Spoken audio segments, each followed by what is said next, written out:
Hey everybody, welcome to Find Your Fit with Deanna. I'm Deanna.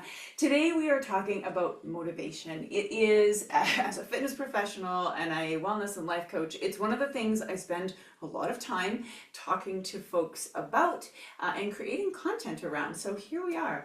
I want you to think about, if this is something that you struggle with, how to get motivated to whatever it may be. Maybe that's to work out. Yes, we're talking about it on Find Your Fit. It could actually fit on my Lunch with a Life Coach podcast. It fits everywhere, right? Because motivation is kind of the thing that we often think that we're waiting for to come along to help us get to the gym, get to that workout, unload the dishwasher, clean the bathroom, whatever the case is, right? And so here's what I want you to think about. Two things. One, if there's something that you are struggling to take action on, that's really what we're looking at. Motivation is the thing that can help nudge us towards taking action on something. So if you're struggling to find the sort of desire, etc., to take action on something, I want you to think about three things. This comes from one of the theories I teach about a lot, which is self-determination theory.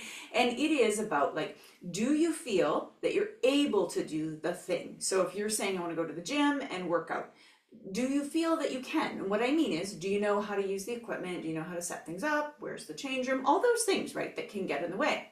Second, do you feel that you chose this, right? This is a really important component. Sometimes we don't want to do something, we don't feel motivated to do something because somebody else told us we had to.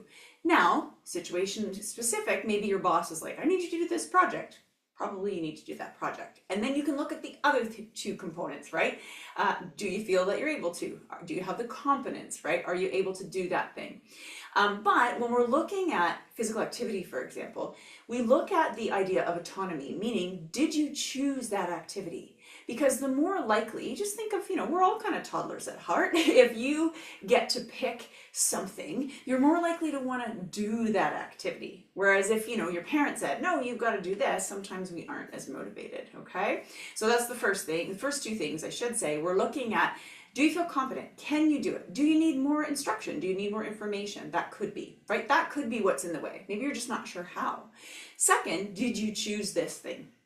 And then third, how does this particular activity, let's say strength training or working out at the gym, how does it relate to your overall life goal, your sort of why? What do you think is important to you?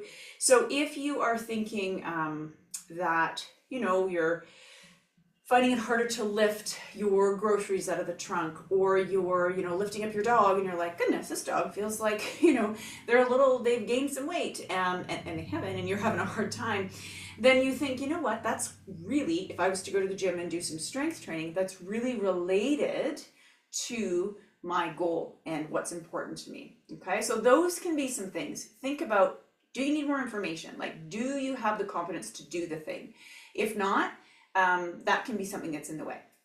I'm going to guess you do have the confidence to do the thing though. So second though is, did you choose it? Did you pick that activity? Did you go to the gym and you said, I need to do some cardio. I'm going to choose the elliptical because I want to do that, versus, oh, the trainer told me I had to use the treadmill, right? We're more likely to be motivated to do the thing that we chose. And then finally, how does it relate? If you have a history of heart disease in your family, if your cholesterol is a little bit high, etc., right? You would want to say, hey, this really relates. Doing cardiovascular training, with my doctor's permission, is really important. Okay, so that is the aside. That's the theoretical stuff. Here's the other thing. How do we get motivated? So you're like, okay, I got all those things. I've checked out as much as I can in those three areas.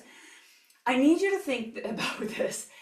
We often make a mistake that we're sitting on the couch or we're just kind of hanging out, scrolling, whatever it might be, and we're waiting for motivation.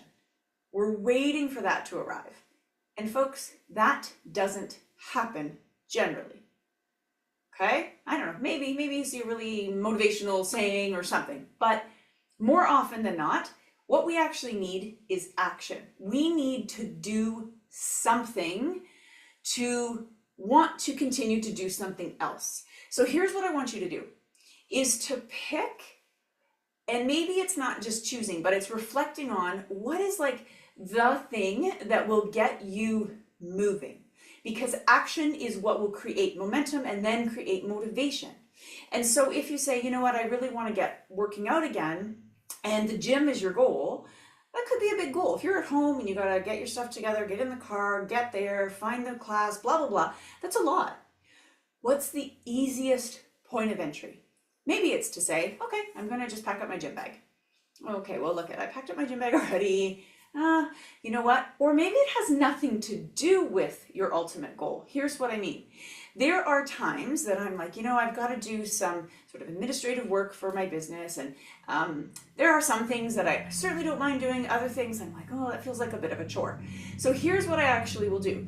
One of the things I don't mind doing around my house, this is kind of weird, but not, because it gets me moving. If I'm sitting there and I'm like, oh, I need to do this thing on my computer, but I don't want to, and then I start scrolling because I'm like avoiding what it is I need to do.